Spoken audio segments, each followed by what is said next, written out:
Welcome to VintageTech. Today we're going to talk about a gaming console that was ahead of its time and defied modern gaming, but was hampered by signal cartridges. That, of course, being the Nintendo 64, or N64 for short. This was Nintendo's 5th generation system, and the second to keep its international name from Japan to West after the Game Boy. It's also a perfect example on how to lose your dominance in the market. But let's not get into that. Let's talk about the system itself. Codenamed Project Reality and originally known as the Ultra 64, the Nintendo 64 was released in June 1996 in Japan, September the same year in the USA, and in 1997 for Europeans and Australians. Now, there are loads of videos covering the N64's history that I won't get into detail. But long story short, the chipset was powered by Silicon Graphics, the same company whose hardware was used by Rare for Donkey Kong Country's pre-rendered graphics. The 64, in the name, was derived from its 64-bit CPU, meaning this system is, in fact, a real 64-bit system. Unlike the Jaguar with its infamous "do the math" tagline, the N64 was a pioneer in shaping the modern gaming landscape, such as Rumble, 4-player multiplayer, and especially analog controls. However, one thing that really soured the N64 is the use of cartridges. While they have benefits at times like instant loading and difficult to pirate, its competitors, the PS1 Sega Saturn, went with CDs instead. Despite this, the Nintendo 64 was a success in the USA, even outright being the Sega Saturn. As a result, the Nintendo 64 sold 32.93 million units worldwide. Now, the Nintendo 64 being way more popular in North America, it's similar how Sega Master is popular in Europe and especially Brazil. In fact, many consoles can be popular in one area, while unpopular in others. Case in point, the OG Xbox, which is now a lost cause! But we're getting off topic here. Now, going cartridges instead of CDs caused them to lose third-party support, especially Squaresoft, who was making games with Nintendo systems up until Mario RPG.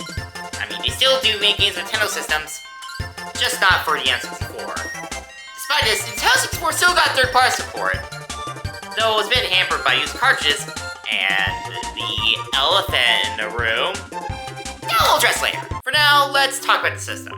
The N64 is powered by a 64-bit NEC VR43800 CPU based on the MIPS R4000i running at 93.75 MHz, along with SGI-developed RCP for both graphics and sounds. The Nintendo 64 has 4 MB of onboard RD RAM, 8 if you add any expansion pack to your system. But let's not get ahead of ourselves. The dimensions for the N64 are 10.24 inches in width, 7.48 inches in depth, and 2.87 inches in height, weighing at 2.43 pounds. On the front, we have 4 controller ports. While the N64 wasn't the first system to have 4 ports, 4-player multiplayer became common after the system anyway. On the top, we have a power switch, a reset button, a cover where the jumper pack rests, and a slot for cartridges, or as Nintendo calls them, game packs. On the back, we have the AV out port, which uses the same proprietary RCA connector as the GameCube, and the power port. Now, much like every Nintendo system up to this point, the power supply isn't external, but this one is very unusual, even for Nintendo standards. Normally, external power supplies have their components where the terminals are on, or in between the cord from the device to the wall socket, hence why these get the name Power Brick. But the N64's power supplies components are at the end of the plugs into the N64. At the very least, the AC adapter isn't obviously seen when the N64 is placed near your TV, so it is something. Oh, and on bottom, we have the expansion port for the failed Japan-only N64 disk drive. That same disk drive is used as the development kit. Now, let's take a look at the controller and its odd 3-handled design. We'll discuss the odd shape later, but for now, let's talk about its features. On the right, we have the A and B buttons, along with 4 yellow arrows called the C buttons. C, of course, stands for camera. It's funny how the N64 is the only official Nintendo console to have a 6-button layout, as it will later revert to 4 for the GameCube. On the left, we have the seldom used D-pad, then in the middle, we have the start button and the real star of the N64, the control stick. While not the first console to have analog controls, it did, however, pave the way to modern analog controllers. On the top, we have the L and R buttons, with the former being seldom used. On the back, we have the slot for accessories and the Z button. Unlike Sega, Nintendo uses the Z button as a trigger instead of a face button. This was the first Nintendo system to use the Z button as a trigger. Yes, you can trace the Nintendo controller to the Z triggers back to the N64. Okay, let's talk about this controller. First things first. Why did Nintendo put the stick in the center and not in a top left position? Well, 3 games were already new at the time, and Nintendo didn't think they would take off, so they kept the traditional SNES design for the D-pad and buttons. In fact, the board, minus the stick, resembles the SNES pad array, just with 2 additional buttons, much like how Sega did on their 6-button Genesis and Saturn pads, namely the latter thanks to the shoulder buttons. But boy, did Nintendo know that 3 games would later take off. Now, the controller has been criticized for its bizarre design. Made even worse when Sony released their dual analog controller a year later and the DualShock 2 years later. Now, there are third-party controllers, like a broken Mad Catz controller I have, copy the N64 design. Some use a traditional gamepad layout while keeping all the buttons intact, namely ones from Hori and 8BitDo. Excuse me. However, I should point out that many games were in fact designed with the original controller in mind. If you pick those controllers up, I would use them for 3D platformers or fighting games. Okay, let's get back into the controller itself. While the N64 was credited for popularizing analog control for gaming, this stick isn't truly analog, unlike modern gamepads which use potentiometers or Hall effect sensors. The N64 uses optical sensors, much like what you see in ball mice from back in the day. It's approximating analog input using digital values.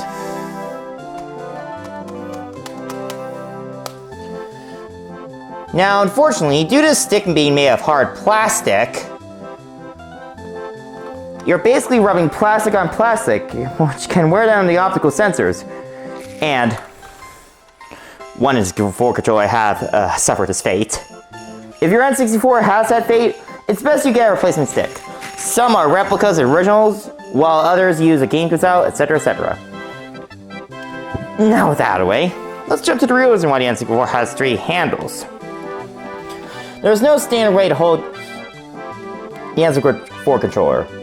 Instead, it was meant to be held in 3 different ways, or modes, according to Nintendo. The first, and most commonly used mode in the entire Nintendo 64 library, is 3D mode, where your left hand is used to move the control stick, while your right is in charge of buttons. On that note, the reason why the A and B buttons are larger than the C buttons is because they will get the most amount of traffic, and it's the only Nintendo controller to have the B and A buttons in this diagonal orientation. Anyway, back to 3D mode. This mode, like I mentioned before, is the most common used in N64 games, from 3D platforms like Super Mario 64 and Banjo Kazooie, to racing games like Mario Kart 64 and F-Zero X. Most aftermarket controllers use this mode, by the way, especially when you use this 2-handle design. As such, the L and D-pad isn't used. There is another configuration that uses them, known as the 2D mode. Games like Kirby 64, Dr. Mario 64, and Pokemon Puzzle League use this mode. Your right hand still uses the buttons, but your left uses the D-pad and L button. And the third mode, and the reason why I said many N64 games were designed for the controller in mind, is FPS mode. Your left hand still uses D-pad for digital movement, but the control stick is in charge of aiming for that more precise shot, useful in games like GoldenEte or Perfect Dark. Sure, it isn't dual analog, but it is something. Now, on that note, some games can use 2 N64 controllers to emulate dual analog setup. Though if you have a broken stick, that couldn't work practically well. And by the way, that's a callback to early ports of Twig Scooter arcade games with ability to use 2 joysticks. Well, maybe except for SNES version Smash TV. Now, in addition to the standard gray colors, the N64 controllers came in black, red, green, yellow, and blue. Now, this follows Nintendo's Play It Loud campaign for the Game Boy, which also had similar colors.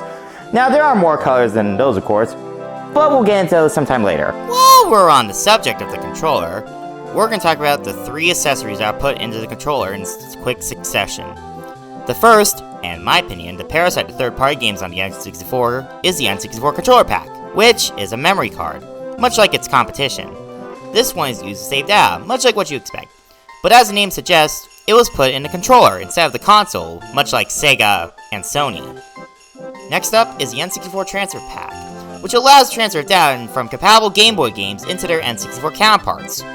Now, I won't discuss the compatible games, as there are more videos about the topic, but the most well-known accessory is the Rumble Pack, which, as the name implies, gives your N64 controller vibrations. The N64 was the first gaming console to support the rumble, actually. Now, the most used packs for N64 games were the N64 Rumble Pack and Nintendo 64 Controller Pack.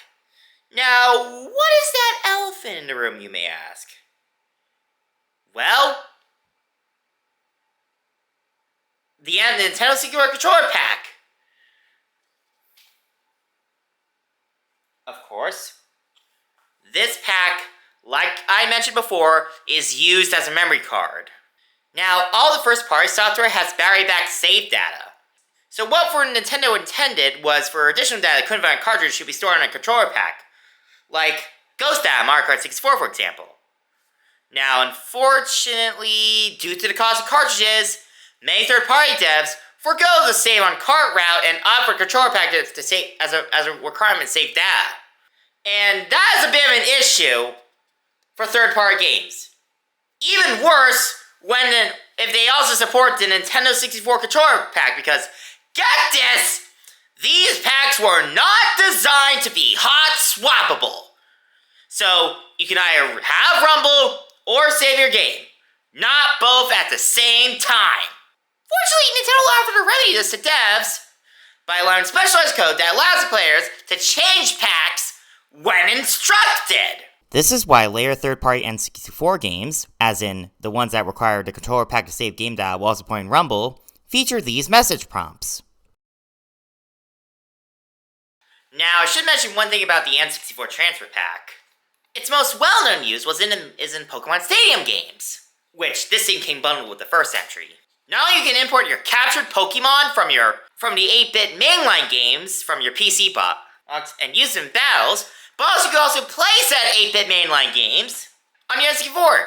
Yeah, this N64 Transfer Pack is basically the gameplay itself. Anyway, I think we're done with that. Let's do a demo of the system itself. Alrighty, my N64 is hooked up and ready to go. Now, I never turned this thing on like a while now. Ever since I've played the Nintendo Classic Service, I completely forgot about this N64. Until now, of course. Though my concern is to see if it works. But we'll try. And let's just start with Star Fox 64, which came bundled with the Rumble Pack, as plugged into this N64 controller. My only functioning stick N64 controller originally I have. Though this isn't originally mine, it actually belonged to a friend who then gave it to me. A friend of my mom uses. Anyway, let's plop in the cartridge and turn this bad boy on. Ah, yes, it still works!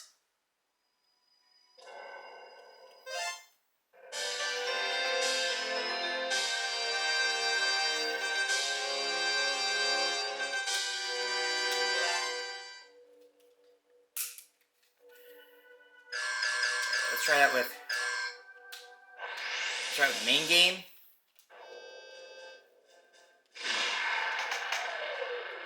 Alright. It shows that this one still works. Let's get this thing.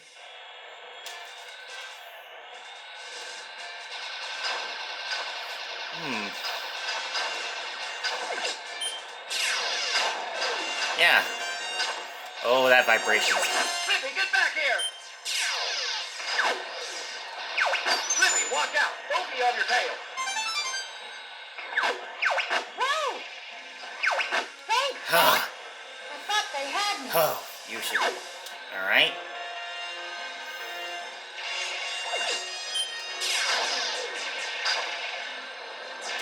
We're entering Cornelia City now.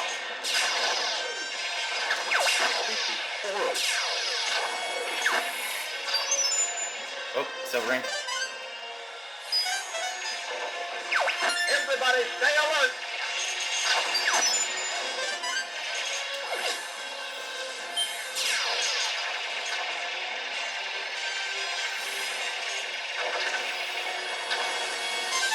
Oh, almost got crushed there.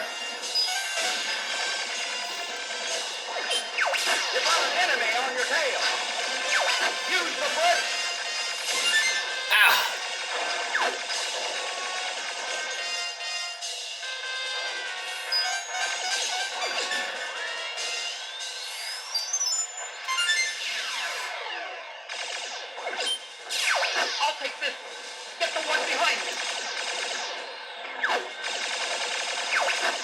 wrong with the G diffuser?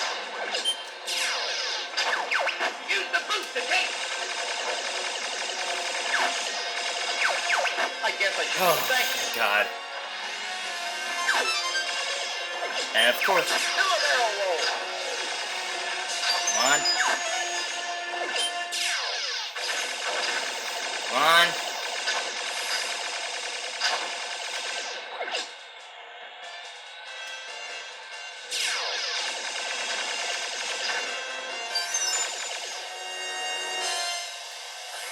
Pretty smooth flying, Fox.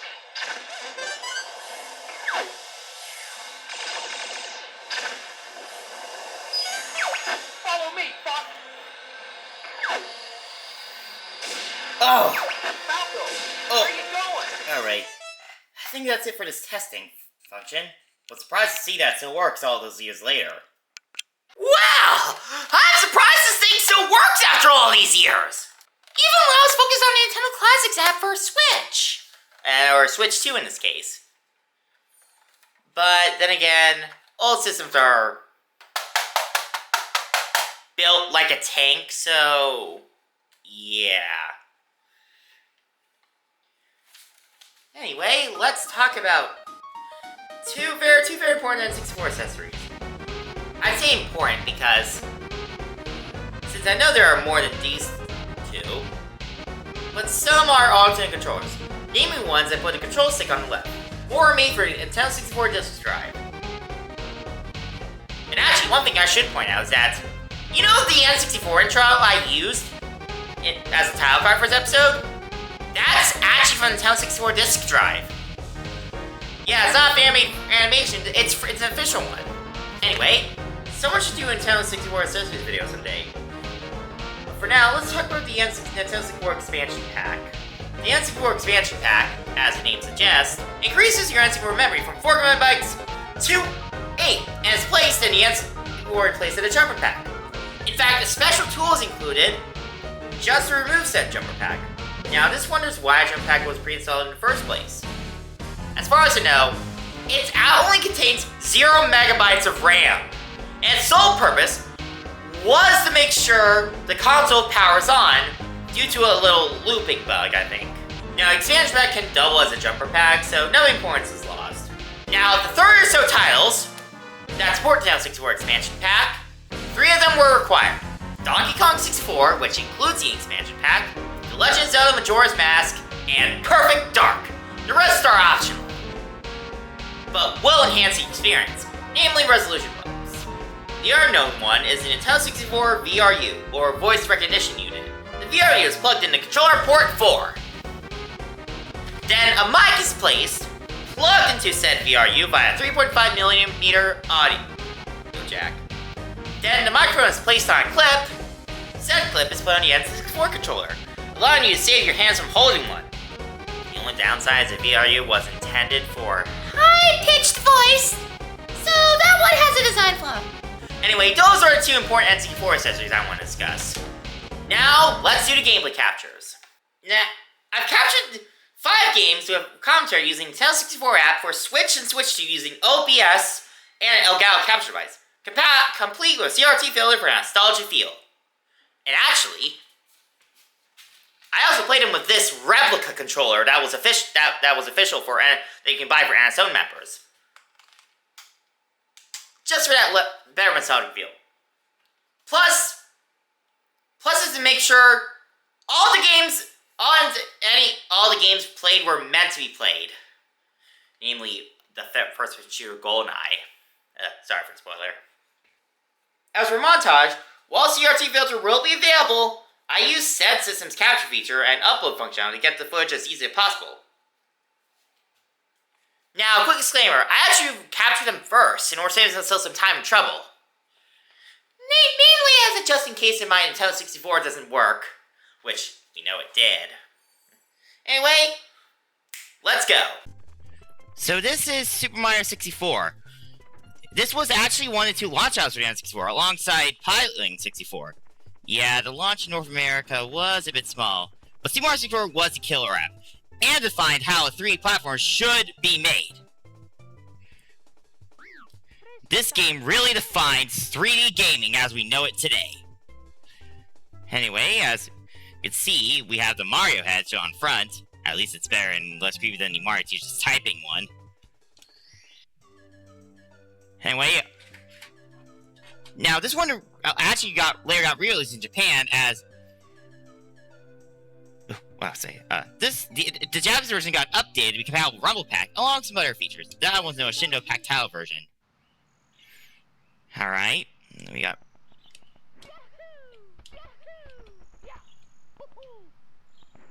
Let's go to Peach's Castle, which is your hub world.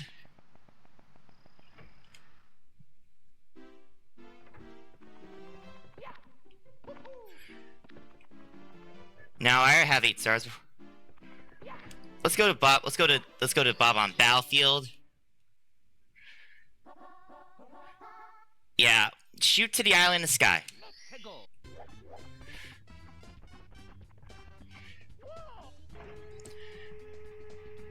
Now this is more of a...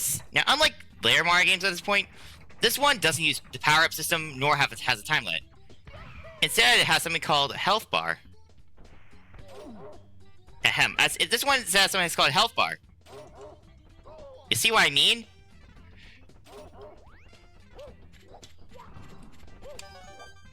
You actually have a lot of moves, including the... Ahem! You actually have a lot of moves, including the long jump,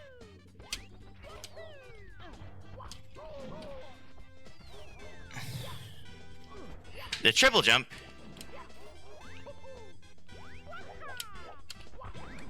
a dive, and only in this game, in fact, it's the only 3 Mario game to have a move without someone's help. In this case, a punch! Yeah, do you want to know why they even add that feature into the game? Anyway.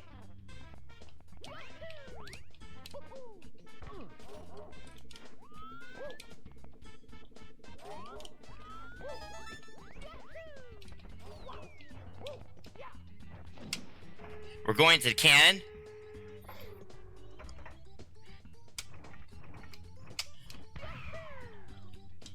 Oh!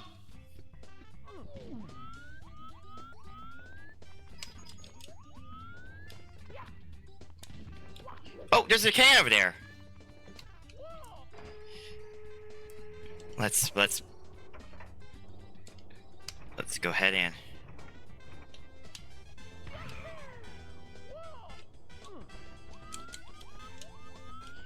Alright. Yes! We got the star.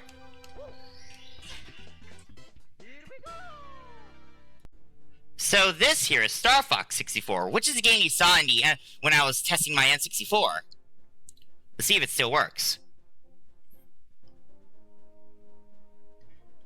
Now, this game came bundled with the Rumble Pack, which is what we see in games today. As such, Star was also revolutionary. And surprising, since it's actually a reboot of the original Star Fox for Super Nintendo, which was actually revolutionary for its use of the Super Effects chip, codenamed the Mario chip. Which actually led to the misconception that Super Mario 64 originally started out as a SNES game, which has long since debunked. And this is where I'm surprised that many Star Fox games actually are basically based off the 64 design, including the Star Fox Zero, which is more of a reboot, and we all know how that game became. But anyway, let's start with the Corneria mission.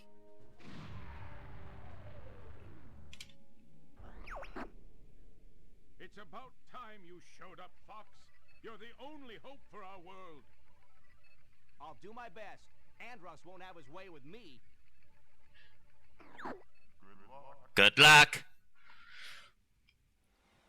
Now, this one's really... Let's sit this cutscene.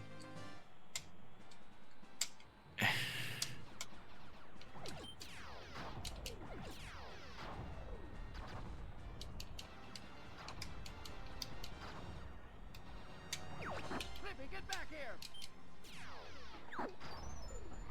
Flippy, walk out. Don't be on your... Uh-oh, Slippy's in trouble. Now this has became... Whoa! Help me! Thanks, Fox. I they had Now, this game actually got remade for 3DS. I started with 64 3, which is actually what I grew up with. We're entering Corneria City now. This is horrible.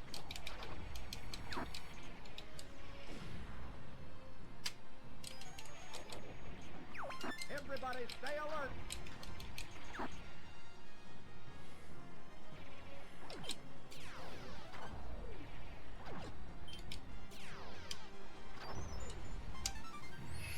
Alright.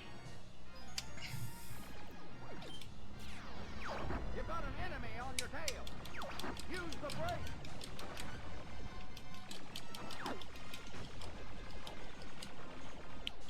Alright, got the third gold ring, which that means my health has increased.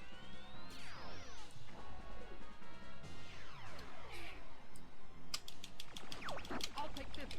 Get the one behind me. Something's wrong with the G diffuser. Use the boost to take. Alright, I guess I rescued Falco. If you weren't able to do that, he would actually be down. Well, not really down, more like under maintenance. As it do a barrel roll. Ah, yes! That line, complete with... A lot of people remember that for Rick's. This is actually the thing that really defines Star Fox Explorer, because the infamous do a barrel line. Okay, now we go through these arches. Pretty smooth flying, Fox.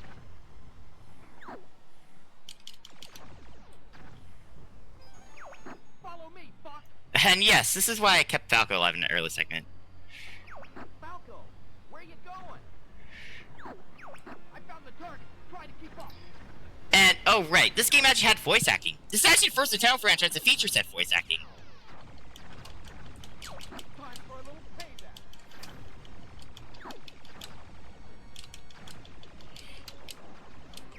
Gotcha.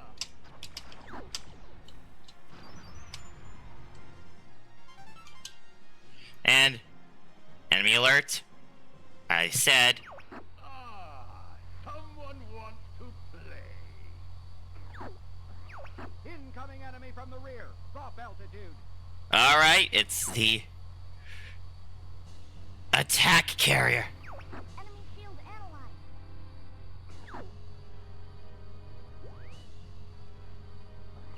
Deploy all units.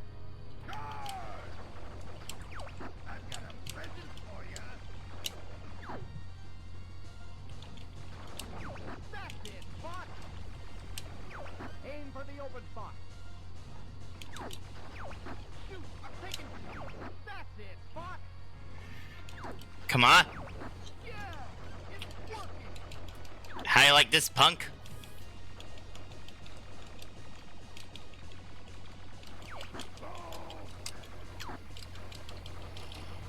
Whoa, that vibration really is taking off. We're Star Fox.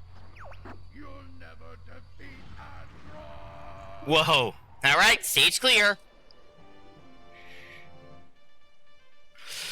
Ah,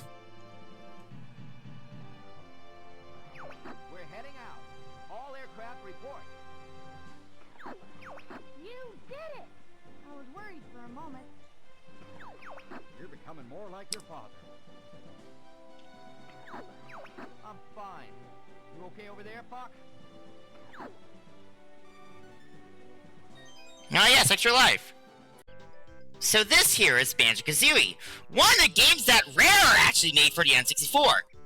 As we all know, Rare is actually the king of the N64 library, and became one of Nintendo's best parts, which sadly became short-lived. And we all know what's happening to them now. I really wish Nintendo should buy the IP back from Microsoft.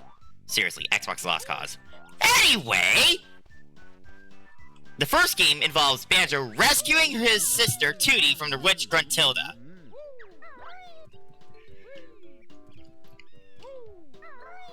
And I saw you collect honey, you actually collect Jiggies, and you know, to lock near as the first run of the game. Now, I know we're getting ahead of ourselves, but I just want to explore this area for a bit. We got... This is gonna take a long time. And yes, there's a swim mechanic.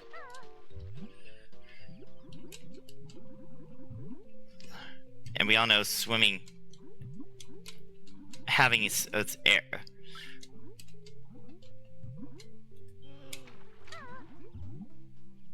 This game actually got a sequel 2 years later called Banjo Kazooie. 2 spin-off games of Game Boy Advance published by THQ. An Xbox 360 title called Banjo Kazooie Nuzzles, which actually really ruined the game. Man. Too bad, thankfully, most of Rare's team actually left to form Platonic, so not all of it was. Because still getting off topic. I mean... Now, unlike the sequels, this game actually has lives. Ahem. Unlike the sequels, this game actually has lives. Ah!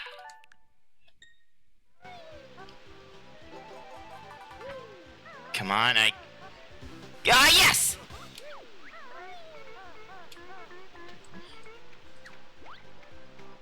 I really need to make sure my health is extended before I go ahead and explore further.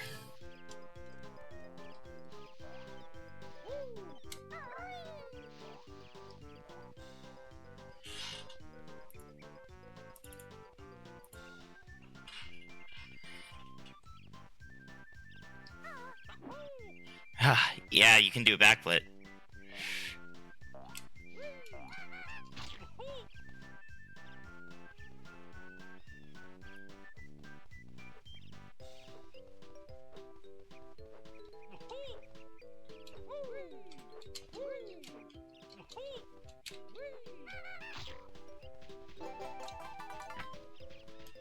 Surprises.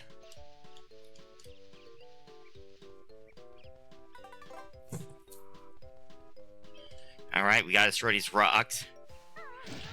Look at them! They're so ugly! We should just kick those uglinesses away. Ah, yeah. Ah, yes. We have our health.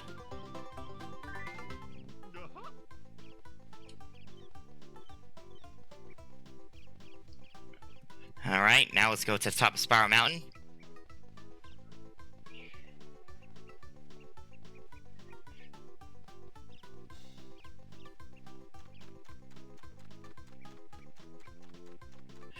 And then...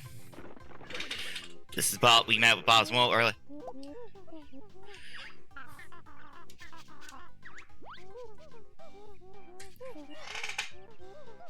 Alright.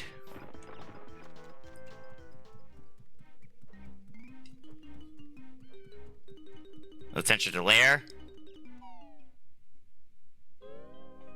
I'm gonna skip this cutscene because, well, we know what's gonna happen.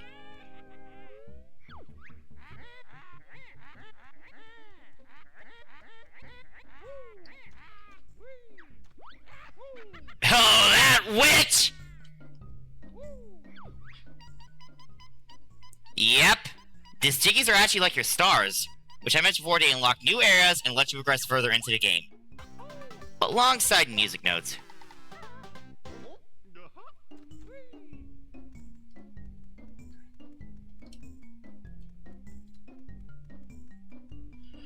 Let me show you how those jiggies actually unlock new worlds. You actually have to step on these puzzle tiles and then put a puzzle piece in.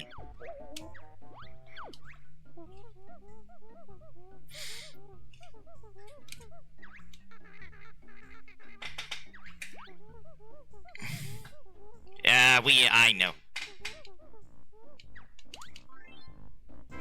Yep, that's how they work. Now, I won't progress further, but I'm gonna play a little bit more without recording. So this is Mario Party 2, the sequel to the first Mario Party, which is also on the N64. Now, this game really set the standard for future Mario Parties, including items, though you can only hold one at a time in this game, battle and duel minigames to bet coins, replacing the minigames where you actually steal coins from other players, and hidden blocks, which could actually make or break the game. And this one also removes the rapidly rotating stick minigames that made the first Mario Party controversial. Okay, this may sound strange, but like I mentioned before, the N64 control stick is made of hard plastic instead of having a rubber grip on the top, which is what you see in modern gamepads these days. Why did I bring this up? Well, many of the first Mario Party minigames require rotating the stick repeatedly, which can, in fact, wear out the sensors on the N64 stick. However, what makes this worse is that people would use their palms instead of their thumbs for rotation, resulting in blisters. It gone so bad that Nintendo had to give out $80 million worth of gloves for free. Hell, you know that many Mario Party games after the first lack minigames that require rapidly rotating the stick. Mario Party on Tour brought that style of minigames back, though this is partially due to the circle pad on a 3DS being flat and not a stick. Anyway, unique to this game is that all players wear costumes, so it has something.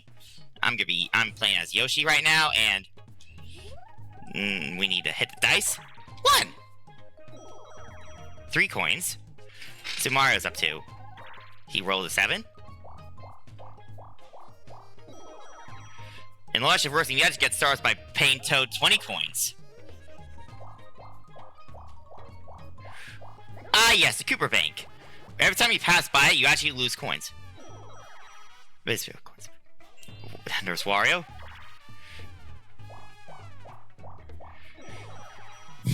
Ah yes, a 4-player minigame. Mecha Marathon.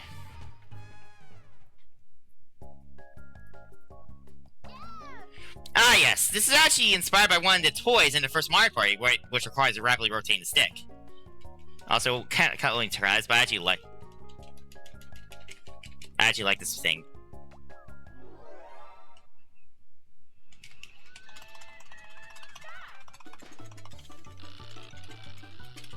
Come on! And now everybody knows that Mario Party is all about the minigames and not the boards.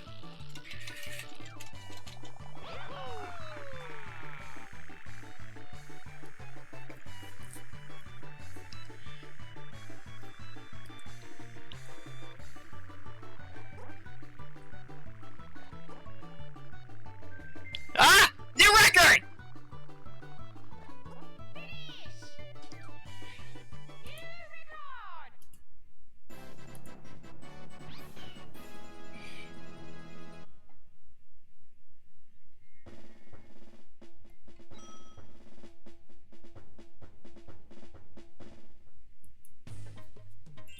Alright, let's go. Alright. Now, what made the first Mario game bad is that your dice rolls are actually predetermined the moment your turn begins. Unless you find some... Ah, yes. He was so close.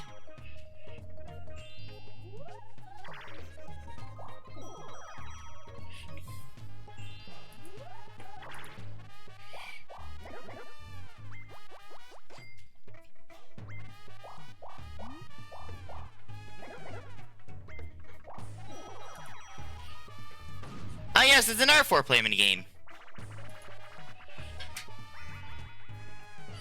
Skateboard Scamper.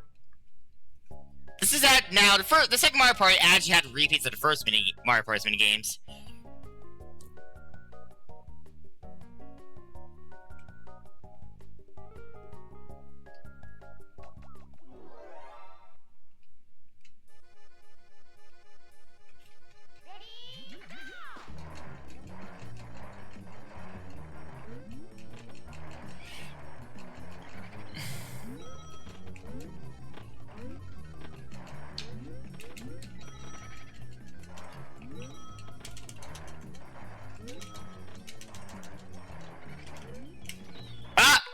Sorry, maybe cheating here.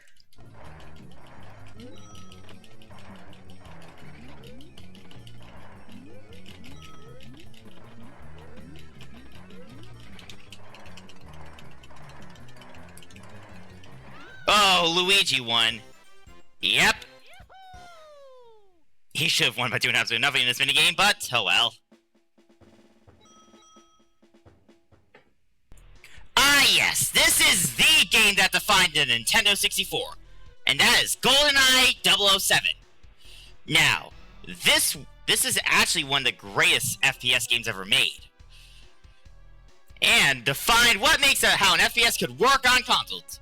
And this is the point where it started transitioning from Doom-like shooters to more grounded, like single-player missions, stealth elements, and console multiplayer deathmatch. In addition, as you might see here, I'm playing it in widescreen. And this game, as before, defined FPS shooters, and it's from a licensed game of all things! When people talk about Bond video games, this is the one that comes to mind. And the multiplayer was actually so popular that most people often forget single player. And we're getting a new Bond game just in time with 007 First Light from the creators of Hitman. Okay, we're getting on topic. Let's play. Now, this is why when I'm playing in the FPS.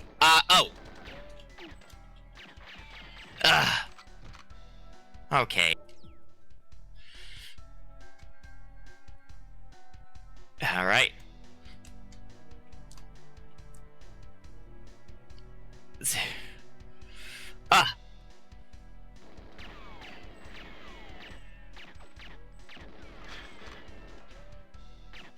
As soon as this guy from the same dev team, Perfect Dark, was released.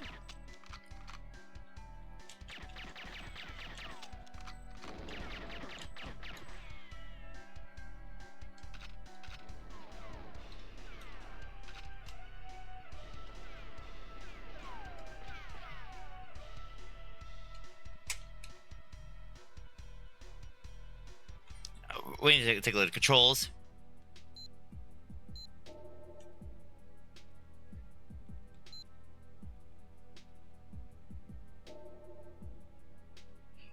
Now, this one actually supports a dual analog setup. I'm using the solitaire setup because this one doesn't have a jump button. A sniper rifle.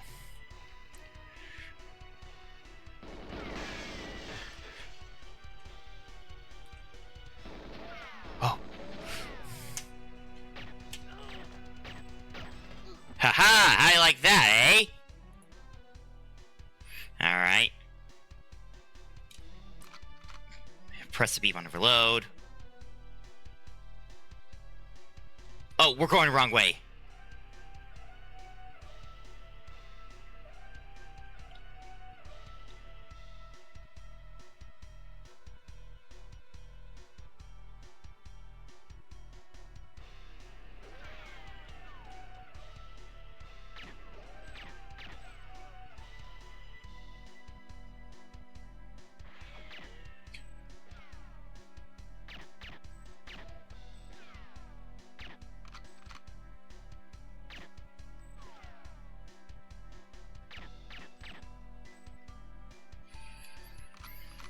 Okay, what do we have here? Man, I love the sniper, it's so OP.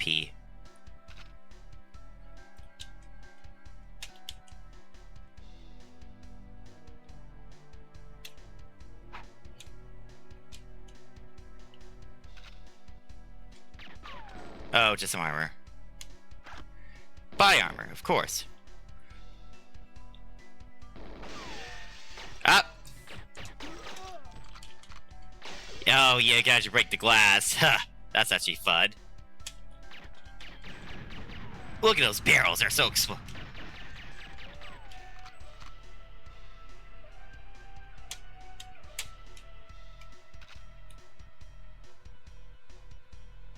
Alright, let's see what's in here.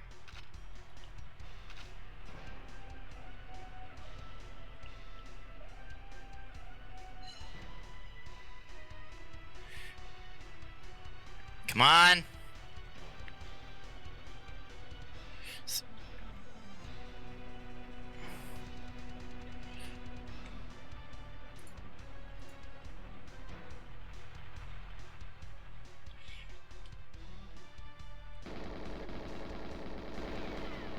Ah, yes. How do you like that, punk?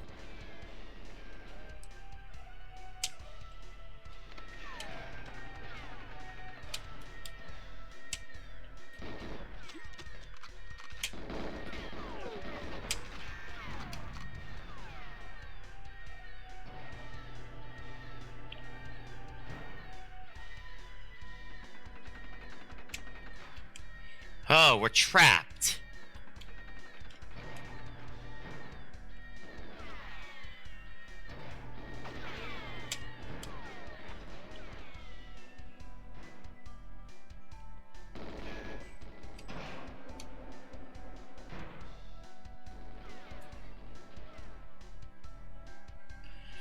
Yes, we're close. Ugh.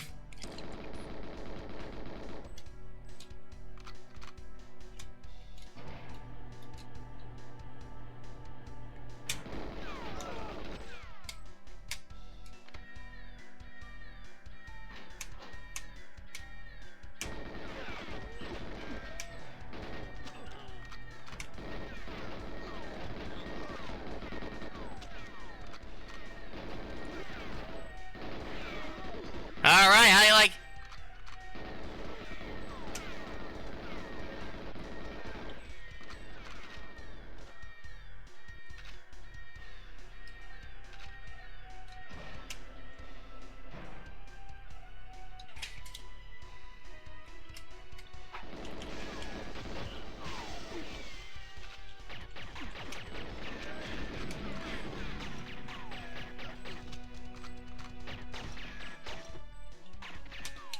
Oh. Alright, thing, I realize we're going for around 7 minutes, so let's cut to the montage, shall we?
You running away or something?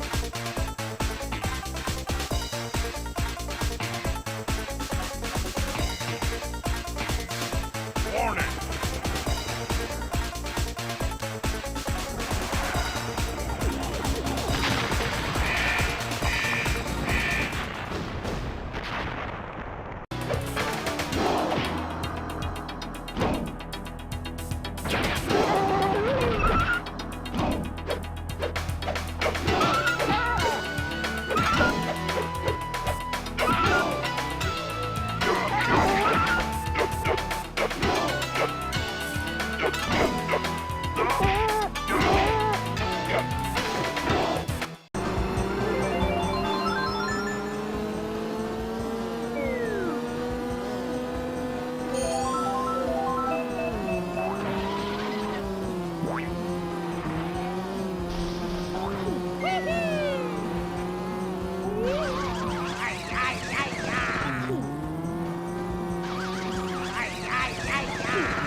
games I would discuss. So what was the system itself after all these years? The N64 was discontinued in 2002, 1 year after the GameCube came out. The last game to ever be released on the system was Tony Hawk's Pro Scare 3, which, funny enough, was a GameCube launch title. As I mentioned before, the Nintendo 64 sold 32.93 million units worldwide, with much of its sales coming from North America.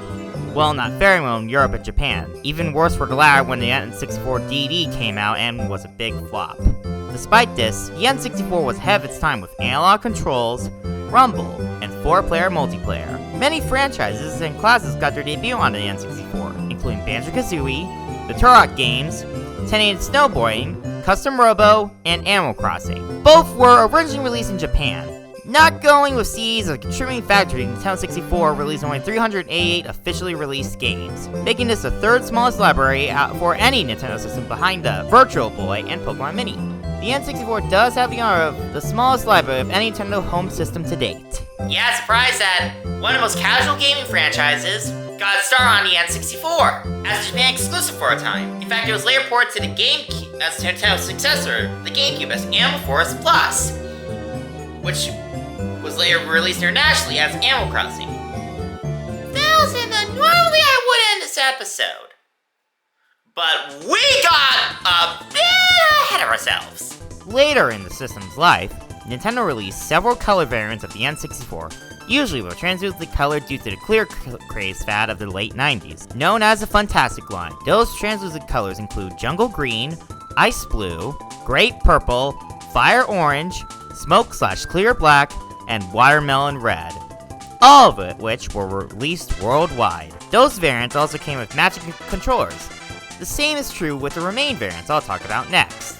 In Japan, there's also Clear White/Red and Blue models, which use the same top shells as the Watermelon Red and Ice Blue colors respectively. Now, the N64 came in special editions, much like the Game Boy and Game Boy Color.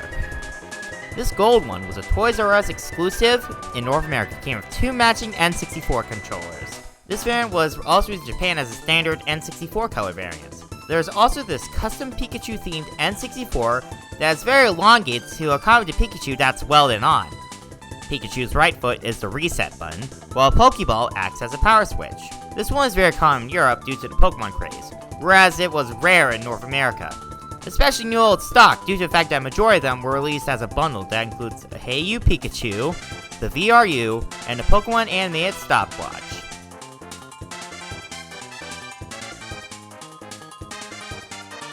In Japan, this variant also came in both a light blue and orange variety, while keeping the secondary color yellow. And those are all the variants I'll talk about for this episode. I know there's a few more, but it's best I talk about the known ones. Yeah, the N64 got a varying degree of translucent colors. No surprise! Since this Game Boy Color had a translucent atomic purple variety.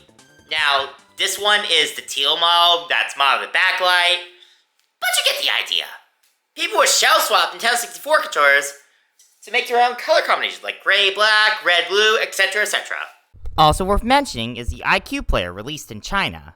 iQue is a company founded in a partnership between Nintendo and Dr. Wei Yan. Instead of a gaming console, this here is a self-contained plug-and-play unit to get around China's console ban from the 2000s to the mid-2010s, and to curb the black market in said country. Rather than games being sold on cartridges, from 2003 to 2016, players can take the included memory card to kiosks and retail stores to write a new game to it, a method similar to the Famicom Disk System and Nintendo Power flashcards in Japan. In 2004, iQue at Home was released, allowing players to buy new games for their iQue player rather than taking the memory card to a kiosk.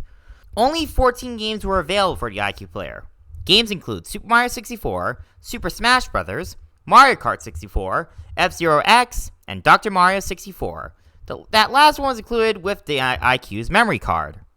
iQue is still around today as a Nintendo subsidiary, now in charge of localizations, development support, and instead of hardware manufacturing.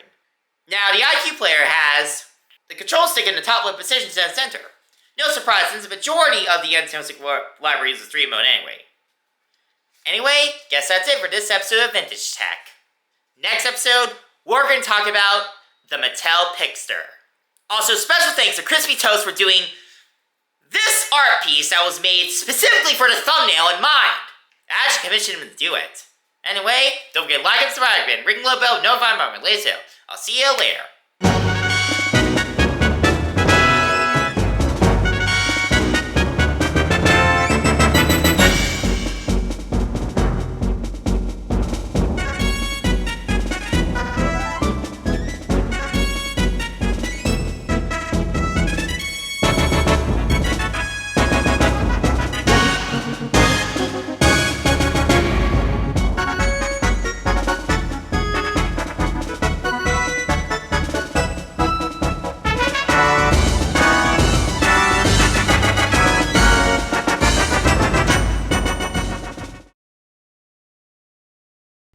If you're hearing my voice at the end of this black screen, then congratulations, you have finally made it to the end of the episode.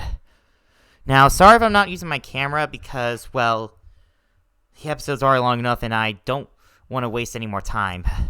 Especially considering that the gameplay captures took, by that I mean the ones with my voice, took up a large majority of this episode. Anyway, there are a few things I do need to bring up. First off, I forgot to mention that Nintendo sold an RF modulator for Nintendo 64 for if your television doesn't have any composite inputs. RF syncs were a common thing back in days of the Atari, so it's no surprise.